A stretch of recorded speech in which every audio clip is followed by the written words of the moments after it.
and welcome to DEFCON 3. I'm KT McFarland. This weekend's inauguration of Ukraine's new president, Candy King Petro Poroshenko, has Ukrainians hoping that their country has finally begun a new chapter after months of aggression with Russia. Foreign Policy Initiative's Jamie Kirchick visited Odessa and Kiev last month and is familiar with the situation there. So he joins me to discuss Ukraine's regional strategy going forward. And I'm going to discuss it with him because I just returned last night from a week in Kiev meeting a lot of the current and former government officials and learning about the very high mountain they've got to climb. So thanks so much for joining us. My impression was that Ukraine really has two battles on its hands. One with Russian insurgents and the equivalent of a Russian secret invasion in the two eastern provinces, but also a massive issue with governance, with real corruption at every single level. What's your sense of it? I think it's true. The corruption is going to be a very difficult, real cultural problem to solve, and it's something that every Ukrainian has to do themselves. And there are reforms that can be looked at in other parts of the post-Soviet world, like Georgia, for instance, which tackled a lot of these corruption issues. The much bigger, I think, problem is dealing with Russia, which has a very long-term strategy, and that's to keep Ukraine out of Western institutions, namely the EU and NATO. And if they can keep the eastern part of the country in a state of basically low-level insurgency for the foreseeable future, then that basically makes Ukraine a semi-failed state. And the Europeans are not going to want to incorporate this country into their sphere of influence, basically, if they're involved in a civil war. Actually, I shouldn't say civil war, because that's the terms that the Russians want us to use. This really is a war that's being sponsored by Russia. Okay, well, that's the big debate. Did Russia invade Ukraine? I mean, they haven't invaded them in the technical sense. Well, they did certainly Crimea. But what's happening now in eastern Ukraine is you have soldiers or military forces who are not wearing insignia, they're not wearing the flag of Russia, but they're certainly being sponsored by the Russian government. We have arms going in. The border has basically been opened. A lot of Ukrainian border guards have fled their posts. So, I mean, I would consider this a war. It hasn't been formally declared. It doesn't look like the wars of the middle 20th century that we've seen on the European continent, but it's basically, it is a war. And then it gives Putin a certain amount of plausible deniability. Absolutely. Doesn't trigger any Western response. Right. So if they are at war, who wins this war? It's hard to predict that. But I think that with firm diplomatic and economic sanctions in response to this from the West, that we could see a favorable outcome. And I think it's very important that we remember, we're talking all about eastern Ukraine. We shouldn't forget about Crimea and what happened there. And that we should not allow the Russians to get away with that. And they keep on moving the goalposts forward in terms of what they're able to get away with and what the West is going to respond to in terms of sanctions.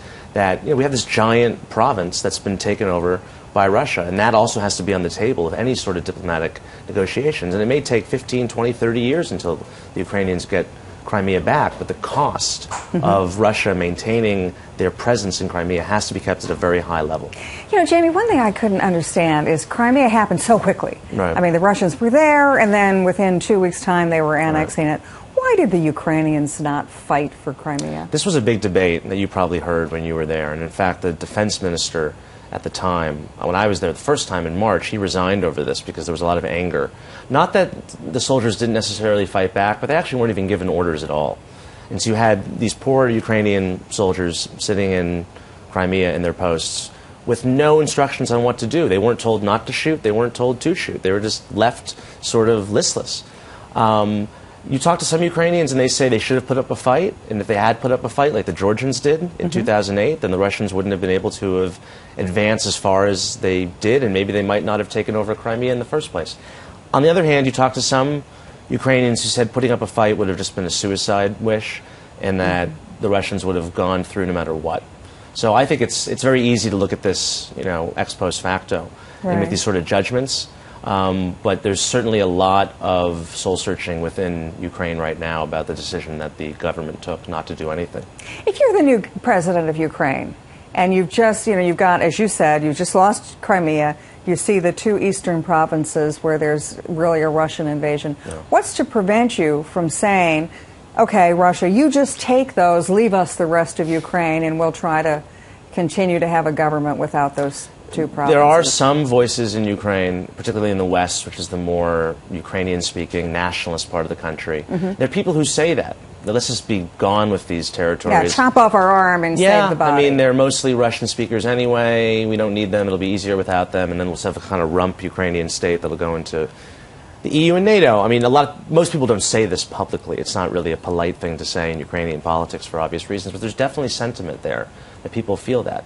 I think it does set sort of a bad precedent that you can just allow one country to come in and annex and just take over territories from another. And that was the cause of the first Gulf War. Was that President H.W. Bush said we're drawing a line and you can't cross this, and that has ripple effects all around the world, and that our allies will look at a giant neighbor taking over territory from a smaller neighbor, and they will that will affect their defense planning accordingly. All right. Putin's obviously doing something right. He's not having any real blowback to Crimea, to what he's doing in eastern Ukraine. Is this enough for him?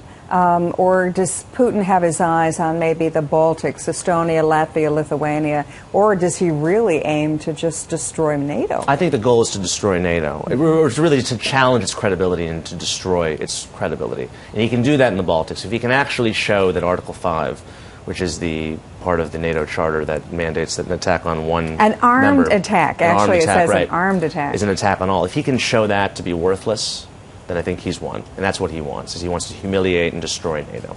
And so that doesn't mean necessarily launching a full armed invasion of a country or even taking over parts of eastern Ukraine. If he can show NATO to be limp, and if he can make the members of NATO feel that they're not protected by their fellow allies, then I think he'll consider that a victory. Final question. Do you think a year from now Ukraine is a whole and united Ukraine, or do you think they're still fighting? Well, Crimea will probably not be back.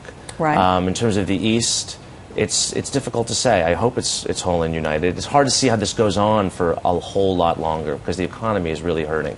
I think about 5 to 7% of the GDP is expected to be cut this year, just based upon what's been happening with the events. So at some point, it's going to be hard to see how this continues, just from an economic standpoint. Yeah, and I've got to tell you, tourism, which is a big part of the Ukrainian economy, there were no tourists in Kiev when I was there. Hotels were empty and restaurants were abandoned. Is the Maidan still up? Is the 10 cities are still there. Really? Okay. But and I talked to Mayor Klitschko, who's the former heavyweight boxing champion, who's just been elected last week mayor of Kiev, and he implied that they would have to clean that up soon.